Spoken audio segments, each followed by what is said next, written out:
Hello, my name is Lola, and I'm going to be reacting to the Amazing Spider-Man 2 Nostalgia Critics review. Again, I've never seen the Amazing Spider-Man movies. I've only seen the Sam Raimi ones, and I've also seen the MCU ones, and that's it. And I've heard just everybody say, "Man, this movie just sucks." But I really don't know what about it sucks because I've never seen it. So let's just see what Nostalgia Critic thinks of it. So yeah, let's go.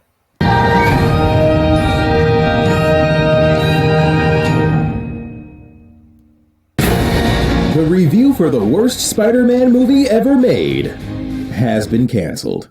I'm sure you understand. Please enjoy this replacement as your feature presentation.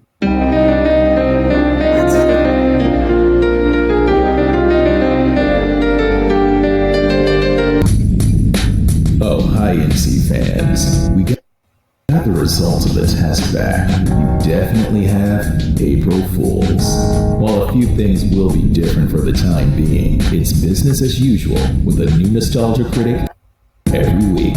So, sit back, relax, and enjoy the end of Spider-Man. I love this job.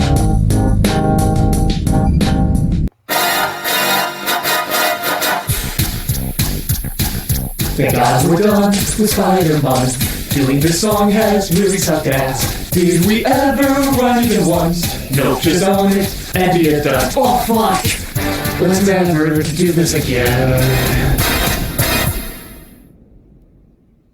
Hello, I'm the Nostalgia Critic guy. Remember it? What the hell just happened? Jesus. I've done it! Doc Ock? I've crossed dimensions to finally get my revenge on Spider-Man. Well, that's not cool. You messed up my location! Do you know how crazy people get if that backdrop changes? Silence! Okay. According to my calculations, Spider-Man should be in the corner of your office right now. Ha! Wrong there, Doc Schlock! Oh wait, he's just a hint over. Oh, yeah, that checks out. Perfect! Torture him with all your might. Dude, I'm not doing that!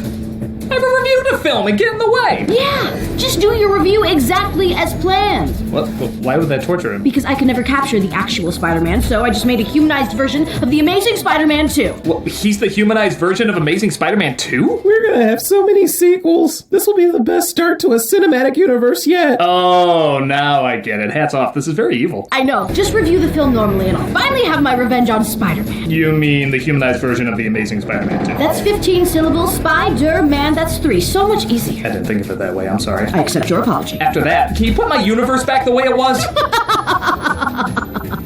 We'll see what happens. Oh, right. We'll see what happens. So, I'm a big hit, right? Everybody loves me? Sit down. I am sitting down. Sit down in a more depressing way. That'll do.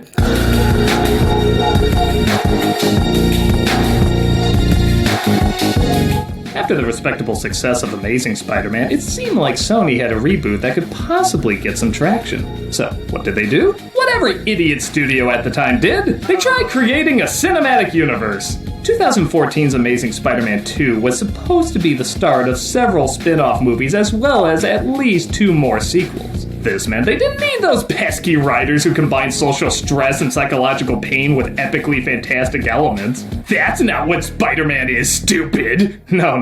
Bring in the dicks who did the Transformer films, Legend of Zorro, and nail their own cinematic universe with The Mummy. And let me tell you, this feels like a script from the dicks who did the Transformer films, The Legend of Zorro, and Dark Universes Part 1 of 1. While Spider-Man 3 certainly did a lot of wrong, it at least felt contained in the same universe as the other 2. This one feels like 5 different styles from 5 different movies, and none of them I want to see have a cinematic universe. So, how could a more gritty and down-to-earth Spider-Man go to the only Spider-Man movie to get a rotten score on Rotten Tomatoes? The only one to get a rotten score? Yeah, but that's just from people who like movies. That doesn't help. Okay, it's from people who hate movies. That's somehow worse. Okay, just shut up, do as I say, and we'll get through this, alright? Hey, that's what we were told every day on set. Let's wrap up Spider-Month with The Amazing Spider-Man 2. The film opens with Peter's parents leaving him with his aunt and uncle after their house is broken into. Oh, sorry, that was the first movie. Let me try this again. The film opens with Peter's parents leaving him with his aunt and uncle after their house is broken into. Yeah, we kinda already know this. Next, you're gonna remind us that they died in a plane crash. You have 80 million subplots in this. We don't need a previously on Spider-Man. I mean, didn't it go without saying they were murdered and didn't die in an accident? Although, given their response time, maybe it was just incompetence. We'll be alright, okay? Just stay with me. Nice warning, honey. Behind you would have been nice. Haha, too late. The shitty script's uploaded. They're gonna make a movie out of this turd. After that wasted 7 minutes, which doesn't sound too bad, but trust me, you'll wish they used it more wisely. We see Spider-Man, played again by Andrew Garfield, giving some pretty kick-ass swinging scenes.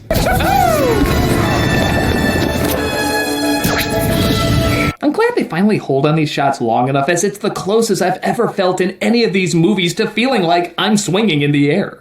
They're really well done and deserve a lot of attention. The film also appears to be more colorful and lively compared to the last one, with a new good-looking spider suit, plenty of bright imagery, and a pretty fun action sequence stopping the Rhino, played by a completely wasted Paul Giamatti. No, not just underutilized, I think he was legit wasted. There goes one extinction damage!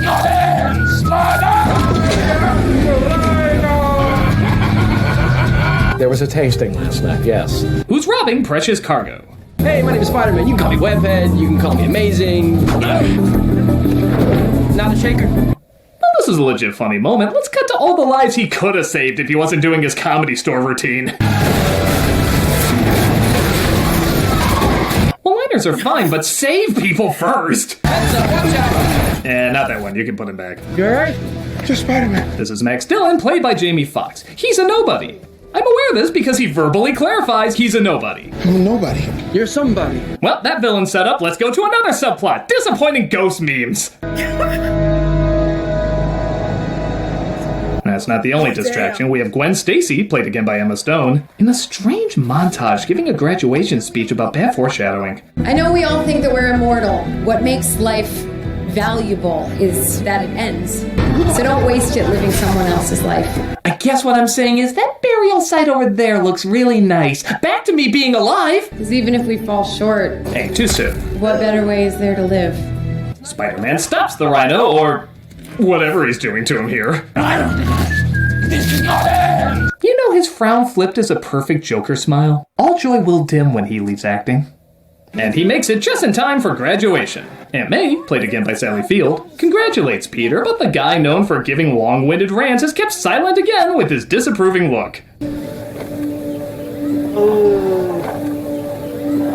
I feel like every look Garfield gives in this movie is his first reaction to a Tobey Maguire meme. Okay, I promise that's the last Maguire meme joke. No, I don't.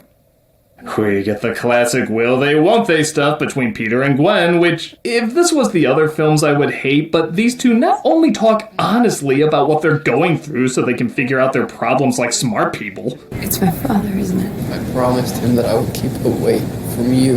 How can I do this? What does this make me? But they also have legit chemistry, maybe because they were dating in real life when this was being filmed. Also, Mark Webb did romances before doing these movies, so it kind of makes sense that these would be done well. Even if they do kind of distract from essential movie plot points. I can't lose you too. Because you can't lose me. We can't be together. Hey, remember Uncle Ben? Maybe I should find his killer. Nah, let's do this Edward Nygma thing instead. Spidey. But is someone celebrating my birthday today? That's why you're here. You remember my birthday. I'd like to thank the Academy for forgetting about this performance. Yeah, Jamie Foxx is a great actor and comedian, but this film highlights neither of those. He's just every obsessed... Yeah, because he was great in Ray, Django Unchained, pretty much everything and anything he was in. Like, he was great, but I don't know about this. Like, I don't know. Geek character you've seen in a million movies. Nothing about him stands out because there's not enough time to give him anything that stands out. You know, Spider-Man saved my life one time. He said he needed me. I gotta tell Peter not to save everyone. Sometimes if a truck is heading towards him, let nature take its course. We're introduced to Dane DeHaan as Harry Osborn, because we're a half hour in and we still don't have all our main players yet, who's visiting his father Norman, played by Chris Cooper, because he heard Giamatti was embarrassingly sidelined, so he figured get in on the action too. Retroviral hyperplasia. This is not how I imagined I would die. Yeah, did they ever find a cure for green goblinitis? Funny how he's only in this film a minute and I already wish he was the one flying around on the glider instead of this pipsqueak. But to his credit, Dane DeHaan is one of those actors who both gets worse and better the more you watch him. He's another one of those actors that nobody really talks like. What was Dad thinking? I don't know how. That is the Osborne way. And I don't know why. Fairy godmother, I need his blood. Hi. He's a hybrid of Leonardo DiCaprio, Keanu Reeves, and every Culkin child known to man. I kinda love him the more I watch him. You're a fraud, Spider-Man! It gets even better when Peter consoles Harry after his father dies. Yeah, didn't you know they're like the oldest of friends, even though he was never mentioned in the first film? He's so in the dark about this Oscorp place, even though he knew the son of the owner of it.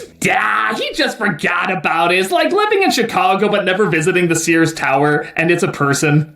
And it gets even better. Just watch these two together. DeHaan's acting style is so different from Garfield's that they have extreme chemistry and no chemistry at the same time. It's kind of fascinating. And then Europe, you know? I went to Europe. I saw you. You got a lady? That's a question. What's her name? Who is she? It's complicated. Yeah, I don't do complicated. Honestly, it's like Sam Raimi came in just to direct his scenes alone. Dude, that whole model thing is so exhausting. I know. Now, this is embarrassing, but I once wrote you a play in high school. It doesn't match anything else. It's always odd, but it's always entertaining. So you're not that let down by the movie yet, right? I mean, the romance is good, the action is cool, and even Spider-Man has some touching scenes. This is a wind turbine. You make this? It's good as new, right? I'll walk you home. What's your name? Morning. Yeah, I guess I did kind of forget some of the legit fun scenes in this movie. See? You don't have to focus on Max falling into a bunch of eels, getting electric powers, and convenient dental work. Oh yeah, this dumb shit. Yeah, everyone remembers this dumb shit. Max comes back to life from being electrocuted in an experiment, which tone-wise matches perfectly with this next scene.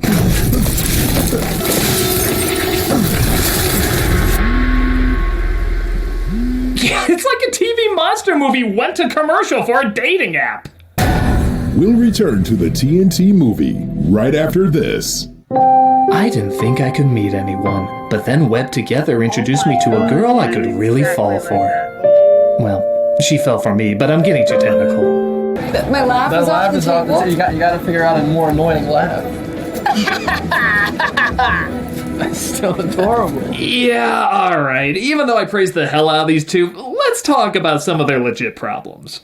You see, everything in the movie is always moving 20 things forward. So when you have a romance where they just kind of chat about random stuff, completely different from everything else in the film, you do start to feel like a third wheel watching them. No more of this little nose rub that you do. This? Don't think I have a day. What am I supposed to do? It's allergy season. You're just spitting in the face of my brow rules. I'm out. Oh god, just bang already! Max is transformed into Electro, who I have to... Yeah, it's like, oh my god, like, you're just, like, hanging back and watching these two, like, flirt, and it's like, you're just in the back, like, oh my god, just bang or something, and let me go home, Jesus Christ. Spitting in the face of my brow rules. I'm out. Oh god, just bang already! Max is transformed into Electro, who I have to say looks nothing like the comic, but does look pretty damn cool. On the ground! No, stop! Don't do that! Get down on the ground into the gas! Why is that so hard to understand? Even his reason for being evil is very basic bitch motivated. I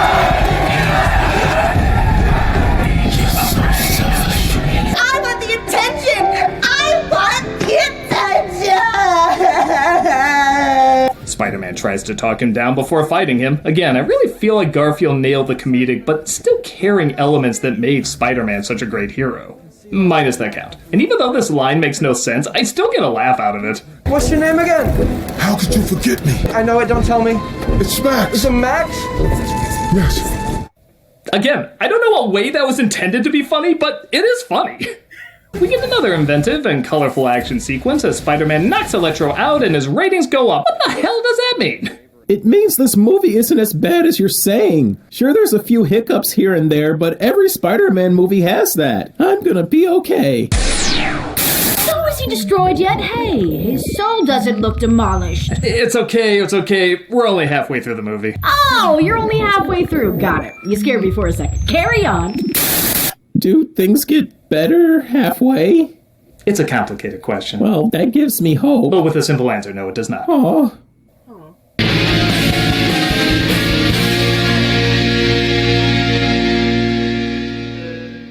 Sweet.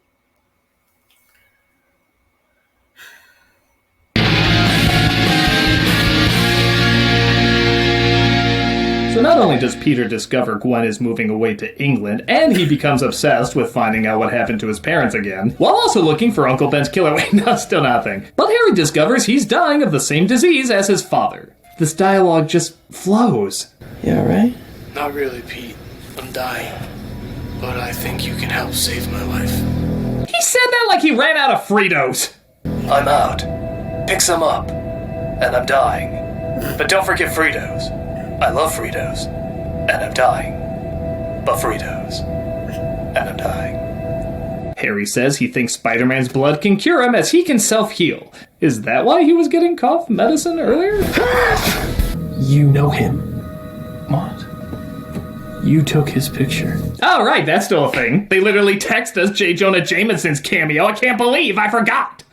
Gwen discovers they're trying to keep Max's connection to Oscorp a secret and hides from security, trying to track her down. This is the maintenance closet. This is the most cliched hiding place. This is the stupidest hiding place. Take us to the Bahamas as hiding places. I'm so glad I introduced you two. Peter provides a pretty funny diversion for Gwen to escape, and we see where they're keeping Max. What killed the dinosaurs? The Ice Age! Actually, are you sure we're not in that movie right now? I'm here to study you, to understand what you are. See, here's the thing. This whole German mad scientist torturing Dr. Nightcrawler Manhattan here, I'd be fine with in a Spider-Man movie. If the whole movie was like this. You want to go for the crazy Guillermo del Toro, Terry Gilliam thing? Have at it. But this doesn't match with this, doesn't match with this. And each one is bringing a full script's worth of content to the table. Even when a scene does take its time, you're so jolted by the fast pace of everything else, you can't get comfortable with it. Meaning, you're less likely to let a scene sit with you. Like this one, for example, when he's talking to Aunt May. The truth is, your parents left you here on our doorstep. Your Uncle Ben and I. Uncle who? Oh yeah, I will find his killer, or not. I was the one, me, who has to take nursing classes with 22-year-old kids so I can pay for you to go to college, and I don't know how to do this. This emotional moment seems like a good time to work in that spy stuff again. 2 government men came to see us. The genetics research that your father was doing with Norman Osborn was very valuable. See what I mean? These just don't go. It's like in Godfather if he was like, look how they massacred my boy. By the way, the secret government information that spies might be asking you about, don't ever let them find the microchip. My boy! Later, Spider-Man drops by Harry's home to talk about using his blood to cure him. You talked to Peter? Yeah. I want to help you, Mr. Osborn. I really, really do. Now, Harry has no idea that this is Peter, but honestly, how couldn't he? Everything from his... Yeah, he does not change his voice. It's not like with Batman where, where he's Bruce Wayne, he talks normally, but when he's Batman, he talks like this, so that way people won't recognize it's him. Like, what? And this dude's not doing anything. He's still using his regular voice. What the? Voice to... Yeah, it's like, how can you not know it's not Peter Parker? His demeanor to how he holds himself, you can practically see his face that always looks like he just read a mean tweet from a Maguire fan. What kind of geniuses are you two supposed to be? Alright, how much? Name it. You want a boat? You want a plane? A spider plane does sound cool. Your blood can't make me die more, but it could do something worse. Peter says he won't give Harry the blood because it'll either kill him or make him too powerful. This makes no fucking sense. Okay, here's my theory. There's a later scene where Peter finds out his father's blood is the key to making a lot of these experiments work. And his father did this because he found out Oscorp couldn't be trusted as they wanted to weaponize what he was working on. I think that scene was originally written to go before this scene, because it would give Peter a reason not to trust Oscorp and the son of the man who wanted to weaponize his father's work. But with those scenes in the order that they are, he just looks like a dick. Does he not trust Harry? He hasn't done anything to not earn his trust. And even if he did grow powerful, just keep him on the right path like he was your best friend. Say, that reminds me, you're best friends, aren't you? You're gonna let your best friend die because of, honestly, a lot of solutions to minor problems? So much of the goodwill built up in these previous scenes is being obliterated over not just a stupid choice, but a cruel choice. As the film continues, the bad scenes start to erase the good scenes that came before it, as, looky here, another villain is introduced. Yeah, not enough to make it on the poster, but he's a villain. Apparently, this guy makes it look like Harry hit Max and fires him from his duties. But it's cool. Felicia Hardy, oh yeah, Black Cat is in this. Tells Harry about their secret lab below. Hey, gotta justify her in this somehow for that spin-off movie that's never gonna happen. Before they destroyed the spiders, they had the venom extracted. Where is it? Somewhere in the building. I know, because my father designed this building. Did you know a firecracker down the garbage chute will blow this place up? Peter also discovers a secret lab for himself. His father had an Oscorp location in an abandoned subway that I guess Oscorp just forgot about. Unless his dad put that all together, which, look at that fucking thing, no. And he discovers, like I said before, that Oscorp wanted to weaponize his experiments. Destined to find a cure, Harry frees Electro, saying he needs him. He zaps the guards and electricities some shorts, joining Harry's side. Remember me? Weirdly, no. Electro puts together, let's be honest, a fucking weak-ass suit. You look like the Fantastic Four member they hide behind Thing. And they force the new head of Oscorp to show him where the possible cure might be, while Electro goes to kill Spider-Man. What is all this stuff? The future. Well, we know that's not true. Nope. He takes the cure made from the venom of the Oscorp spiders. Oh, now I get how that was going to tie in. Very clever. But as predicted, it has some side effects, giving even less of a fuck about your performance being one of them. You're making me hammy. You wouldn't like me when I'm hammy. Peter wastes the city's entire budget on bridge maintenance just to let Gwen know that despite her leaving, he still loves her. Spider-Man kidnapped that woman! He also lets her know that he's going to move to England with her. Boy, not much wind on those New York bridges, huh? I'm just gonna follow you everywhere. I'm just gonna follow you the rest of my life. Or, rest of your life would be more practical. I have an entire file of these jokes. The power goes out all over the city, but Peter and Gwen have an idea how to bring it back, while also stopping Electric Andros. Yeah, the rivalry has been so built up. What was his motivation again? I want attention! Oh, and get this. Two planes are about to crash into each other if the power's not turned back on. But literally nobody in the movie knows this, so it adds no extra tension. None of the main characters are on there, and we know it's not gonna crash. It honestly feels like it was added at the last minute because the climax wasn't exciting enough. With that said, this climax isn't exciting enough. The CG is not particularly impressive, especially compared to earlier. The shots in action are pretty standard. And then, you know, this dumb shit.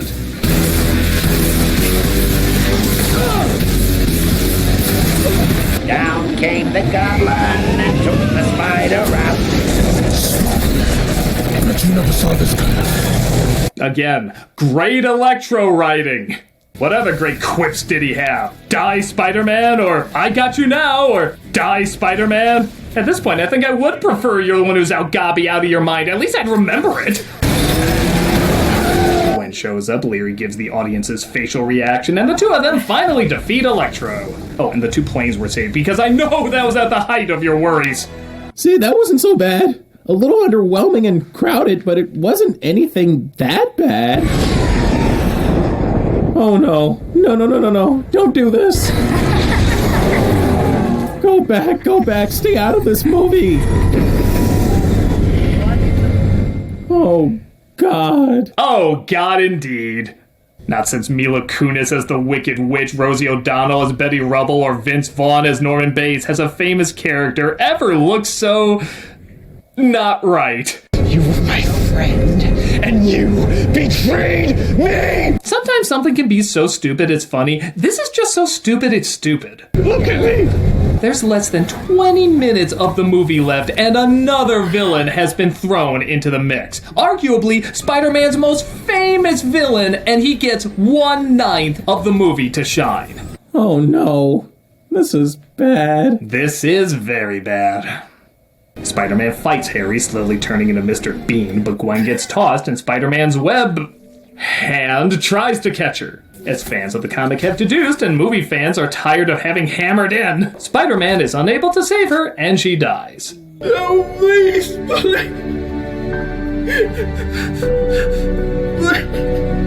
So, cool, they got one of the biggest deaths in comic book history finally on the big screen. So why does it feel so empty? I don't want to see her go. I like seeing her and Peter interact. But somehow this just doesn't feel warranted. Why? A couple reasons. First off, in the comic, this happened over a long-building rivalry. When Joker killed Robin in, God, any version of Batman, it's not done by a villain who just popped up. It's done by one who's been established for some time. It's a rivalry burning and burning and burning, and this was the final explosion it amounted to. Not, by the way, I'm the Green Goblin, why? Second, aside from that sloppy speech in the intro, the movie doesn't really support this happening either. Take Star Trek II. What's it about? It's about getting older but holding on to your youth, sacrificing to stay alive but facing the inevitability of death. Some things you can escape, others you can't. All these themes are spread out throughout the movie, so it makes sense when a main character dies in it. What's Amazing Spider-Man 2 about? Parent spies, gliders that millionaires shouldn't know how to use, rhino people, Navi nightlights. It's too cluttered to be about anything. The only other way it could work is if they did it to be more realistic, like Godfather or Game of Thrones. You know, the shock value adds to the realism. And I don't think this is a series that rides that much on that anymore. The tragedy is this is the second time a Spider-Man movie has botched this scenario, which means we're never gonna see this done correctly on the big screen because everyone's just too familiar with it. So, one of the most famous comic book deaths in history is just gonna have to stay in comic book history, because it's forever ruined anywhere else. Wow. Wow. Yes, that's it! Squish him like a clump of wet Play-Doh! Really, that's the best squishing analogy you could come up with in this scenario? Oh god, this can't be happening. Don't worry, it gets better. Really? No. Months go by as Peter is Well, just wait until Spider-Man No Way Home, though. too scarred to fight crime, and the masked figure from the ending of the first film. Oh shit, I forgot there's a masked figure at the end of the first film. You never find out who he is, it doesn't matter. Teams up with Harry and uses the weapons down below to form the sinister 1.5. I just so I kill you! I destroy you! Giamatti did think he was playing Gru in this, right? This is all just another bizarre Minion spin-off? Hold your fire! You are much shorter than I remember! I knew you'd come back. Yeah, thanks for stepping up for me. Looks like you got this, so I'll be taking off. He attacks the rhino, and the rest is to be finished off another never. What? There's never another one? Nope. Amazing Spider-Man 2 was not really that amazing in a lot of people's eyes. The film by no means bombed, but it didn't make the money it was hoping for. Nope. I remember before it came out, like, there were news like, oh, they're going to be working on a Spider-Man 3, Amazing Spider-Man 3, Amazing Spider-Man 4. But after this one came out, you know, like, it just got canceled. Just like, nope, we're not doing it. Got to redo Spider-Man all over again. Like, what? Because of this, all future spin-offs and sequels were scrapped, and Sony finally made a deal to share the character with Disney. But this was supposed to be the big one, the trailblazer that launched 1 million universes. You got Tom Hardy burping in Venom.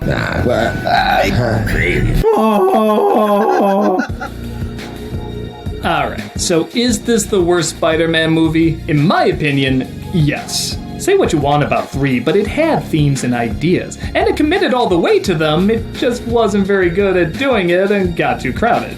This one also got too crowded, also wasn't good at conveying its ideas, but on top of that, it felt like a bad commercial for movies that didn't even exist yet. Ironically, it repeated a lot of the same mistakes as 3, except it didn't have that strange, unique voice to help it stand out. Because of this, we get a film that's not only crowded and confused, but also bland, forgettable, and at times, pretty boring. Does that make it one of the worst movies ever made? No, honestly, I wouldn't even call it one of the worst comic book movies ever made. It has some cool action and good acting, but you always know where its loyalty lies, to franchising.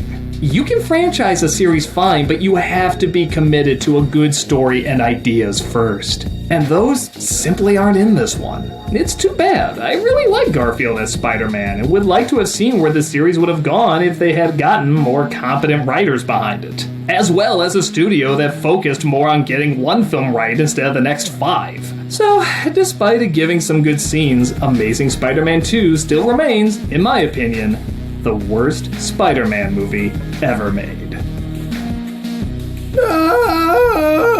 Oh God! Oh God! Well done, Nostalgia Critic. You've ruined Spider-Man forever. You mean the humanized version of the Amazing Spider-Man? 3 syllables. Right. Now to ruin other versions of Spider-Man. I wonder if I can cast Jared Leto in anything. So long, plebeians! Oh God! Oh God! Oh God! Oh God! Oh God! This can't be happening! Oh God! It's all over! It's all over! Oh, come on. It's not all over. Yes, it is. Everything's gone to shit, and I'm never gonna get things back to normal. Nothing will ever be the same. Well, yeah. I mean, you're right. This will be a painful hit for you, and it'll affect more than you're probably aware. In fact, chances are you won't come out of this the same as when you went in.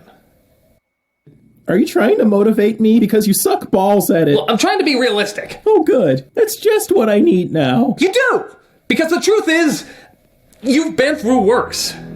I mean, your history is filled with huge wins and great losses, and every time it looked like you weren't gonna make it, you found another avenue to thrive in. Sometimes you had to stay out of the public eye for a while, but like anything special, people never forgot you. And in time, you'll learn how to grow something special within your limitations. Occasionally, even more special. Whenever it looked like every pathway was closed off, you found a way to slither through and become stronger on the other end. So yeah, you're gonna be out of commission. It's not fair and it's gonna suck. A lot. But you always find a way to get through it.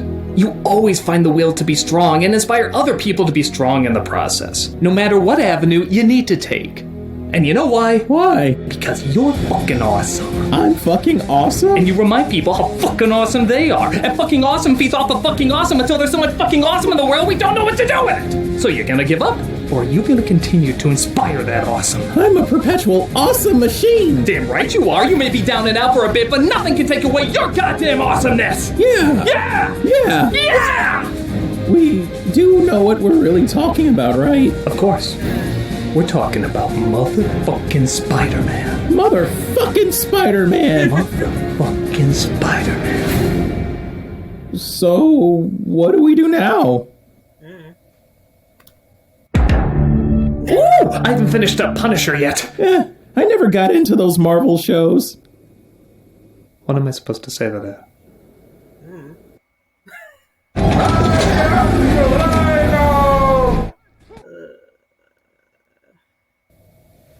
Man, you guys went to some extreme measures to get that wall back. Hey everybody, Doug Walker here, doing the charity shout out, and once again... Well, that was Amazing Spider-Man 2 Nostalgia Critic review. I mean, the movie looked kind of okay. Had some hits and misses. Oh well. Still might check it out, though. Maybe. Well, see y'all next time. Bye.